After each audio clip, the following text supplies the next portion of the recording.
नमस्कार दोस्तों, साइंस के टॉप एमसीक्यू की सीरीज में एक बार फिर से बहुत बहुत स्वागत है। दोस्तों, इस सीरीज में हम साइंस के टॉप क्वेश्चन देख रहे हैं जो आपकी पटवारी के एग्जाम के लिए रामबाण साबित होने वाले हैं। तो बिना किसी देरी के सबसे पहला क्वेश्चन आपके सामने कि मानव के शरीर में पाई जाने वाली सबसे बड़ी कोशिका कौन सी है। अति महत्वपूर्ण क्वेश्चन, कई बार एग्जाम में पूछा गया, तो याद रखना है जो मानव के शरीर में सबसे बड़ी कोशिका है वो है आपकी तंत्रिका तंत्र की कोशिका है। याद रखना है जो तंत्रिका तंत्र या आपका नर्वस सिस्टम की जो कोशिका है वो सबसे बड़ी कोशिका है आपके मानव शरीर में। अगला, कोशिका सिद्धांत का प्रतिपादन किसने किया। मोस्ट इंपोर्टेंट क्वेश्चन है कि जो कोशिका का सिद्धांत है ये किसके द्वारा दिया गया। तो ये दो वैज्ञानिकों ने दिया, एक का नाम है स्लाइडेन और एक का नाम है स्वान। तो याद रखना है जो स्लाइडेन और स्वान है इन्होंने क्या दिया, तो इन्होंने कोशिका का सिद्धांत दिया। अगला, कोशिका शब्द का इस्तेमाल सर्वप्रथम किसने किया। याद रखना है या तो कोशिका शब्द का इस्तेमाल किसने किया या कोशिका की खोज किसने की।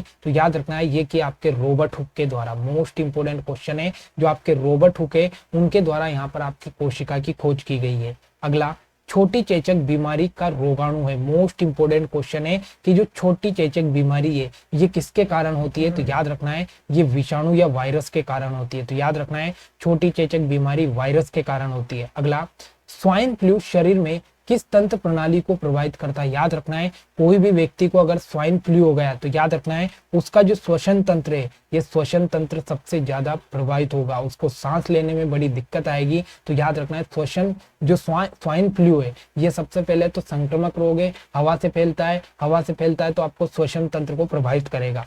अगला, मृत कोशिकाओं द्वारा निर्मित होती है। मोस्ट इंपोर्टेंट क्वेश्चन है कि मृत कोशिकाओं द्वारा क्या निर्मित होता है। तो याद रखना है एपिडर्मिस। ठीक है, तो एपिडर्मिस मृत कोशिकाओं द्वारा निर्मित होती है। अगला क्वेश्चन, ओस्टियोब्लास्ट उपस्थित होते हैं। मोस्ट इंपोर्टेंट क्वेश्चन है कि जो ओस्टियोब्लास्ट है ये कहाँ उपस्थित होते हैं। तो याद रखना है ये होते हैं लेमिला में। कहाँ पर, लेमिला में क्या होते हैं आपके, तो ओस्टियोब्लास्ट उपस्थित होते हैं। अगला, लिगामेंट द्वारा आपस में जुड़ते हैं। मोस्ट इंपोर्टेंट क्वेश्चन है कि जो आपके लिगामेंट है ये लिगामेंट किसको जोड़ते हैं। तो याद रखना है इसके द्वारा पेशियां अस्थियों से जुड़ी होती है। जो पेशियां होती है आपकी ये किससे जुड़ी होती है, तो ये अस्थियों से जुड़ी होती है। किसके द्वारा, तो लिगामेंट के द्वारा। अगला, रुधिर के द्रवी भाग को क्या कहते हैं। मोस्ट इंपोर्टेंट क्वेश्चन है कि जो रुधिर है उसका जो द्रवी भाग है वो क्या कहलाता है। तो आपके ब्लड का द्रव वाला भाग कहलाता है प्लाज्मा। मोस्ट इंपोर्टेंट क्वेश्चन है। अगला, संयोजी उत्तक में पाए जाने वाले श्वेत तंतुओं का निर्माण होता है। मोस्ट इंपोर्टेंट क्वेश्चन है, जो संयोजी उत्तक होते हैं इन संयोजी उत्तक में कुछ श्वेत तंतुएं पाए जाते हैं तो इनका निर्माण क्या होता है, तो इनका निर्माण होता है कोलेजन तंतुओं में। तो याद रखना है जो कोलेजन तंतु है इनमें किनका निर्माण होता है, श्वेत तंतुओं का। अगला, फ्लोएम का कार्य होता है। मोस्ट इंपोर्टेंट क्वेश्चन है कि जो फ्लोएम होता है ये क्या काम करता है, तो ये भोजन का संवहन करता है। मतलब जो आपके पेड़ पौधे हैं उन पेड़ पौधों में फ्लोएम पाया जाता है और पेड़ पौधों में जो फ्लोएम है ये क्या करता है, तो जो भोज्य पदार्थ है वो पूरे पेड़ पौधों के अनेक भागों तक पहुंचाने का काम फ्लोएम करता है। अगला, ब्रज बॉर्डर एपिथीलियम पाए जाते हैं। याद रखना है जो ब्रज बॉर्डर एपिथेलियम होते हैं ये कहाँ पर पाए जाते हैं, तो ये पाए जाते हैं छोटी आंत में। मोस्ट इंपोर्टेंट क्वेश्चन याद रखना है, नया क्वेश्चन एग्जाम में बना है कि ब्रज बॉर्डर एपिथेलियम कहाँ पाए जाते हैं, तो छोटी आंत में।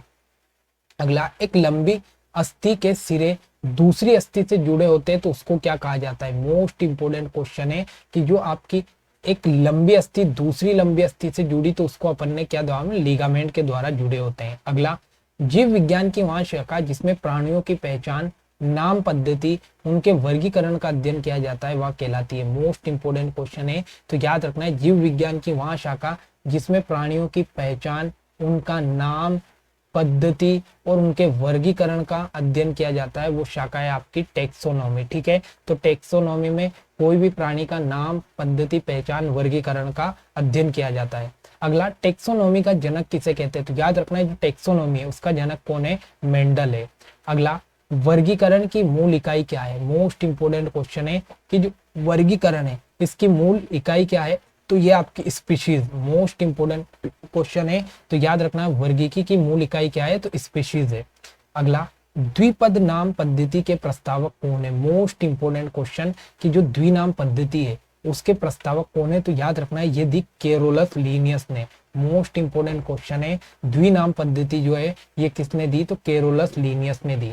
अगला, शैवाल कोशिकाओं में संचित भोजन है, मोस्ट इंपोर्टेंट क्वेश्चन है कि जो शैवाल कोशिका है, तो शैवालों की जो कोशिका में संचित भोजन होता है वो क्या है, तो याद रखना है स्टार्च। तो याद रखना है शैवाल में जो भोजन संचित रहता है वो स्टार्च के रूप में रहता है, और मनुष्य में जो भोजन संचित रहता है वो ग्लाइकोजन के द्वारा रूप में रहता है। अगला, बंदर को निम्नलिखित में से किस संघ में रखा गया, तो याद रखना है जो बंदर है ये बंदर कौन से संघ में आता है, तो ये मैमल्स के अंतर्गत आता है। इंपोर्टेंट क्वेश्चन है, बंदर किस संघ का जंतु है, तो ये मैमल्स में आता है। अगला, विटामिन शब्द का उपयोग सर्वप्रथम किसने किया, मोस्ट इंपोर्टेंट क्वेश्चन है। तो याद रखना है जो विटामिन शब्द है ये सबसे पहले किसके द्वारा दिया गया, तो ये कैसिमर फंक के द्वारा दिया, किसके द्वारा, ये दिया गया फंक के द्वारा। इंपोर्टेंट क्वेश्चन है।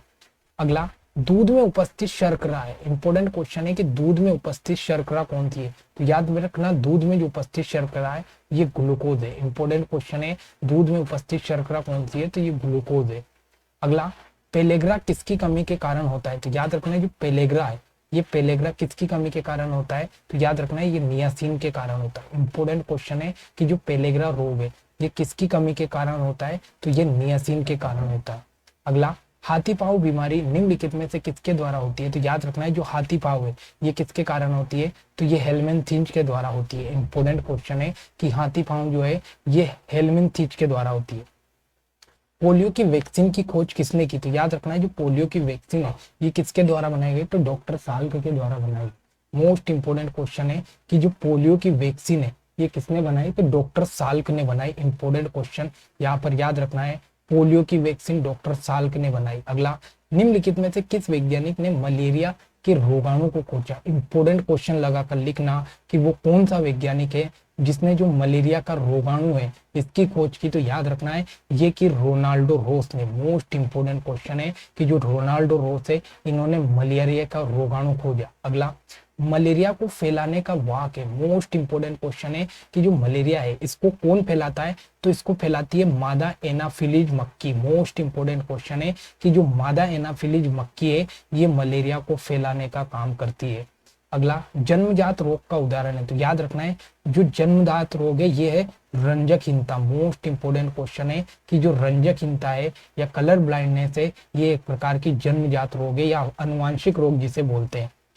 अगला, बीसीजी टीके में बी का क्या अर्थ है, याद रखना है जो बीसीजी है इस बीसीजी का फुल फॉर्म है बेसिलस कोमेट गुरेरिन। तो याद रखना है इसमें बी का अर्थ क्या है, तो बेसिलस है। अब मुझे कमेंट करके बताइए कि बीसीजी का टीका किसे दिया जाता है, और कल की क्लास में मैं इसका आंसर आपको बताने वाला हूँ। अगला, जीन इकाई है, मोस्ट इंपोर्टेंट कि जो जीन है ये किसकी इकाई है, तो ये कोशिका की इकाई है। मोस्ट इंपोर्टेंट क्वेश्चन है, ठीक है। अगला, अनुवांशिकी की इकाई है, तो याद रखना अनुवांशिकी की इकाई क्या है, तो ये जीन है। तो याद रखना है अनुवांशिकी की इकाई क्या है, जीन है। अगला, रंग के आधार पर लवक कितने प्रकार के होते हैं, तो याद रखना है जो रंग के आधार पर हम देखें तो लवक कितने प्रकार के होते हैं, तो ये 3 प्रकार के होते हैं। और तीनों प्रकार के जो लवक है उनका नाम मुझे बताइए। सबसे पहला नाम तो मैं आपको बता देता हूँ, हरित लवक, दूसरा वर्णी लवक, और एक और का नाम मुझे आप कमेंट करके जरूर बताइए। अब तो दोस्तों ये आज के टॉप मोस्ट इंपोर्टेंट क्वेश्चन थे साइंस के। तो आशा करता हूँ कि क्लास आपको बेहद अच्छी लगी होगी। क्लास अच्छी लगे तो लाइक कमेंट शेयर करना ना भूले। मिलते हैं अगली क्लास में। जय हिंद, जय भारत।